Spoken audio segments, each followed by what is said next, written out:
మిగిలిన 50% ఎక్కడ కూడా ఇక్కడ ల్యాండ్ ఫిల్లింగ్ లేకుండా అవన్నీ తీసిపోయి పవర్ జనరేషన్ చేసి దగ్గరికి పంపిస్తాం. సో దట్ పరిశుభ్రమైన గ్రామాలు నీట్గా ఉంటాయి. ఆ ఎక్సర్సైజ్ కూడా చేస్తున్నాం.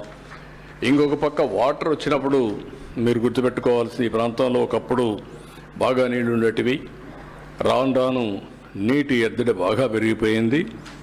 ఇప్పుడు ఫస్ట్ టైం మళ్ళీ నేను కళ్యాణ్ డ్యామ్కు, ఒకప్పుడు నీళ్ళన్నీ కళ్యాణ్ డ్యామ్ నుంచి కొండపైకి నీళ్ళు ఇచ్చాం, కళ్యాణ్ డ్యామ్ నుంచి తిరుపతి కూడా నీళ్ళు ఇచ్చాం.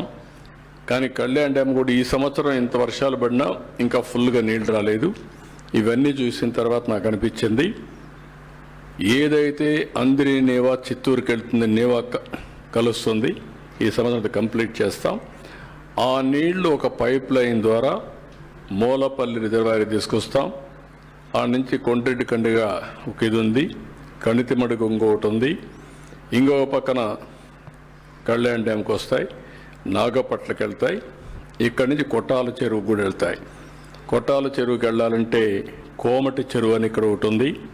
ఆ కోమటి చెరువుకు నీళ్లు పెడితే గ్రావిటీతో స్వీపేజ్తో ఆ నీళ్ళన్నీ కూడా నేరుగా కొట్టాల చెరువుకి వెళ్తాయి. ఈ ప్రాంతంలో అన్ని చెరువులు నీళ్లు ఉంటాయి. ఈ సంవత్సరం 3.6 మీటర్స్ గ్రౌండ్ వాటర్ ఉంది. I'm very happy. నా ఆలోచన ఏంటంటే వర్షాకాలం అయిన వెంటనే 3 మీటర్లు ఉండాలా. మళ్ళీ వర్షాకాలం ప్రారంభించే ముందు -8 ఉండాలి. +3 -8. ఇప్పుడు మొన్న వచ్చింది మనకు 6.08కి వచ్చాం. ఇది 3 మీటర్లు తెచ్చే ప్రయత్నం చేస్తున్న రాష్ట్రం అంతా. అన్ని ట్యాంకులకి ఈ సంవత్సరం మీరు చూస్తే 950 టీఎంసీ నీళ్లు రిజర్వాయర్స్లో నీళ్లు ఉన్నాయి. అన్ని రిజర్వాయర్లు కళకళలాడుతున్నాయి. ఇది బిగ్గెస్ట్ అచీవ్మెంట్. చాలా బాగా ముందుకు పోగలిగాం.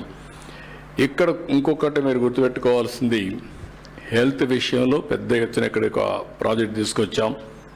ఆ ప్రాజెక్ట్ మీరు చూస్తే సంజీవని ప్రాజెక్టులో బిల్ గేట్స్ ఫౌండేషన్ ద్వారా లేటెస్ట్ నాలెడ్జ్ టెక్నాలజీ తీసుకొస్తున్నాడు. Preventive health, real time monitoring, cost effective curing, ఈ 3 ప్రాధాన్యత పెట్టాం. ఎందుకంటే